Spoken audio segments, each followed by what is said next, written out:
2D 문제 풀어보도록 하겠습니다. 자, 3D에서 2D화하는 도면을 만드실 때 각 부품당 하나의 2D화 도면, 3D에서 2D화 도면 파일을 각각 만드실 필요는 없다고 이전 강의에서도 말씀을 드렸어요. 그냥 오늘 작업해야 될 모든 부품들을 하나의 파일에다가 다 풀고 투상도도 전개를 다 해두세요. 그거 저장해서 CAD로 가져오시면 되는 겁니다. 굳이 한 부품당 꼭 하나의 부품을 파일을 따로따로 저장할 필요가 없어요. 3D 모델 자체는 한 부품당 하나의 파일을 가지고 있어야 되지만 3D에서 2D 도면화한 내용은 임시로 쓰고 버릴 거잖아요. CAD 도면만 남겨놓고 얘는 편집해서 쓰고 버릴 거기 때문에 굳이 하나하나씩 다 만들어서 시간을 낭비하지 마시고 그냥 도면 하나로 쓰시면 편리하게 하실 수 있다, 이 말씀을 드리는 겁니다. 그래서 각각의 부품별로 전개를 다 해놨고요. 전개하는 방식을 보시면 외형선만 들어있는 투상도를 하나 따로 전개한 거예요. 기준뷰 하나 놓고 평면도 측면도 뽑은 거고, 또 기준뷰만 놓고 평면도 측면도 뽑았는데 이쪽 부분에는 수문선까지 같이 들어있는 투상도를 뽑은 겁니다. 이 이유도 말씀을 드렸었죠. 수문선이 3D에서 있는 모든 수문선을 다 쓰는 게 아니라 필요한 것만 뜯어서 쓰셔야 된다 그랬어요. 그러면 수문선이 있는 채로 투상도를 전개하게 되면 수문선을 하나하나 다 지워줘야 돼. 불필요한 거를. 너무 불편하잖아요. 그러니까 외형선이 있는 형태의 투상도를 미리 전개를 해두고 부품의 형상을 표현하기 가장 꼭 필요한 수문선만 쓰셔야 된다 그랬죠. 그걸 뜯어다가 여기다 넣어주시면 되는 거예요. 그렇기 때문에 외형선만 있는 거 하나, 수문선이 같이 포함되어 있는 투상도를 별개로 뽑아놨다, 이거를 말씀을 드리겠습니다. 자, 그리고 인벤터 쓰시는 분들은 크게 문제가 없는데 솔리드웍스 쓰시는 분들은 단면 뽑다가 단면이 좌우가 뒤집히는 경우가 있을 수 있죠. 솔리드웍스 하실 때. 그래서 은선이 있는 투상도를 미리 뽑아 두시면 단면이 뒤집혀도 처음에 단면을 하지 않은 상태에서 투상도 뽑은 거는 뒤집힐 일이 없거든요. 투상도가 뒤집힐 일이 없어요. 단면 치면서 단면이 뒤집히는 경우는 있어도, 그러니까 그때 뒤집혔는지 아닌지 판단하기 딱 좋게끔 수문선이 하나 들어있는 투상도를 뽑아주시면 훨씬 편리하게 작업을 하실 수 있죠. 투상이 틀렸나? 안 틀렸나? 생각하실 필요가 없는 거죠. 솔리드웍스 쓰시는 분들은 좀 그런 부분이 있고요. 인벤터 쓰시는 분들은 아예 걱정하실 필요가 없어요.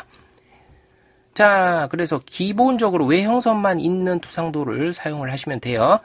답안 작성을 해보도록 하겠습니다. 외형선만 있는 투상도를 쓰기로 하고요. 요 부분에 딱 보시면 이거 그대로 사용을 하셔도 돼요. 다음 수문선이 있는 투상도도 보도록 하겠습니다.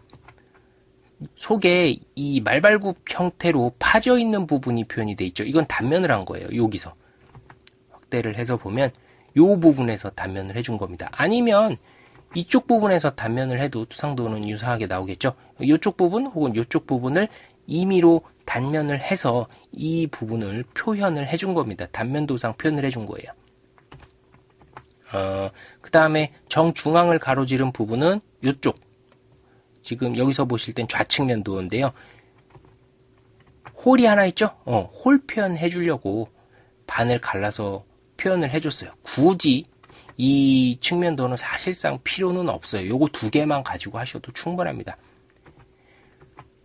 여러분들이 선택하실 수 있는 건 자유예요. 요거를 쓰셔도 되고요. 요걸 그냥 투상도로 사용을 하셔도 되고, 단면을 해서 조금 더 정확히 보여주고 싶어, 그러면 요걸 단면을 한 형태 이 투상도를 사용하셔도 됩니다. 왜냐하면 이쪽 부분은 정면도상에서 지시선으로 다 뽑아서 표현해 주시면 되거든요. 카운터보어로 깊이 얼마짜리로 뽑았다, 이런 내용을 지시선으로 표현을 다 해줄 수 있기 때문에 굳이 단면을 해서 표현을 안 해주더라도 지시선으로 처리를 할 수 있는 부분이 있어요.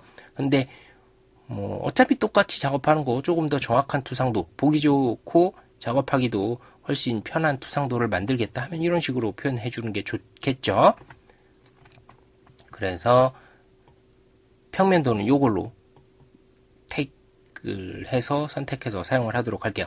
이쪽 측면도도 요것을 선택하도록 하겠습니다. 자, 그러면 일단 외형선만 있는 부분에 투상도를 기본적으로 사용을 하고요. 필요한 수문선만 갖다가 여기다 복사해서 붙여 넣어주면 되는 거죠. 외형선 형태로 바꿔주도록 할게요.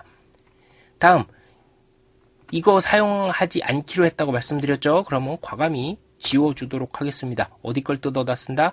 요걸 뜯어다 쓸 건데 위에 이런 것들은 다 필요가 없어요. 얘 선택을 해주시고 기준점을 사용하여 복사해 주도록 하겠습니다.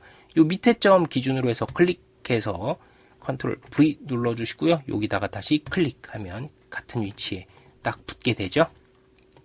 선택해서 외형선으로 만들어 줄게요. 해치는 필요 없어요. 3D에서 나온 해치는 엉망진창이니까 다시 해칭을 넣어 주도록 하겠습니다. 무브로 투상도 살짝 옮겨 주도록 하고요. 전체 선택해서 한 번 더 레이어를 변환을 시켜 주도록 했어요. 단면은 이쪽에서 시켜 준다고 처음에 말씀을 드렸죠? 여기서 단면을 시켜 주도록 하겠습니다. 단면선 긋는 방법은 이전 강의에서 말씀을 드렸으니까요. 여기 미리 그려놨었던 단면선 가져다가 그냥 처리를 해 주도록 할게요. 시간 관계상 굳이 이거를 그리는 걸 다시 보여줄 필요는 없을 것 같아요. 그래서 여기 맞춰서 하나 복사를 해주고요. 단면선 여기다 붙여 넣어 줄게요. 자, 그러면 이쪽을 단면으로 해서 우리 시선이 이렇게 보고 있는 거고요. 그 부분을 표현해 준 게 이쪽 평면도가 되겠습니다. 얘를 해칭을 해 주도록 하겠습니다. H 눌러주시고 안시 31번 닫기 해치 작성. 해칭 넣으실 때는 투상도당 해치 한 번 각각 따로 넣어 주셔야 돼요. 또 해치 넣어 주도록 하고요. 여기 클릭, 여기 클릭, 닫기, 해치 작성. 이제 수문선 뜯어다 써야 될 차례예요. 필요한 수문선이 뭐가 있냐? 뒤에 빈 부분이 있네요. 지금 여기를 봤을 때 뒤에 빈 부분이 있어요. 이거 수문선으로 표현해 줄 필요가 있을까 없을까? 이거는 없어요.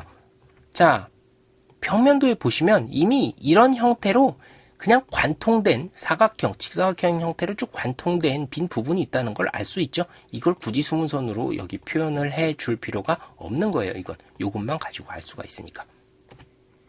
그러면 요쪽 뒤에 보시면 카운터 보어 자리 있거든요. 카운터 보어 볼트 머리 묻히게 하는 볼트 머리가 묻히는 이런 구멍이 있죠.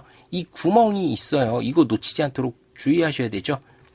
뜯어서 쓰는 작업을 하실 때는 요런 거 놓치지 않게 조금 조심하셔야 돼요. 이거 놓치면 안 되죠. 얘는 어디도 표현이 안 됐잖아요, 지금. 그래서 요거는 기준점을 사용하여 복사해주고 여기 맞춰서 컨트롤 V. 그 다음에 요거 수문선으로 바꿔주도록 하겠습니다. 요거는 수문선이 필요해요. 여기 아니면 표현할 데가 없는 거지. 선 종류 축적 엉망진창일 수 있죠? 1로 바꿔주시면 되고요. 자, 그 다음에 필요한 수문선이 있나요? 이제 없죠. 나중에 이 부분은 이제 카운터 보어가 있다는 지시선 뽑아주시면 되고요. 또 관통되는 구멍이다라는 홀 표시해 주시면 되는 거예요. 그래서 지시선으로 요 구멍의 상태가 어떠하다라는 걸 보여주시면 되는 겁니다. 굳이 단면도로 보여주시지 않아도 얘는 표현이 되는 거죠. 자, 정중앙에 있는 구멍은 여기서 표현이 됐으니까 다 표현이 된 거고 이쪽에 있는 구멍은 지시선으로 4, 12, 4, 홀 이런 식으로 하나의 지시선만 있으면 표현이 되는 거죠.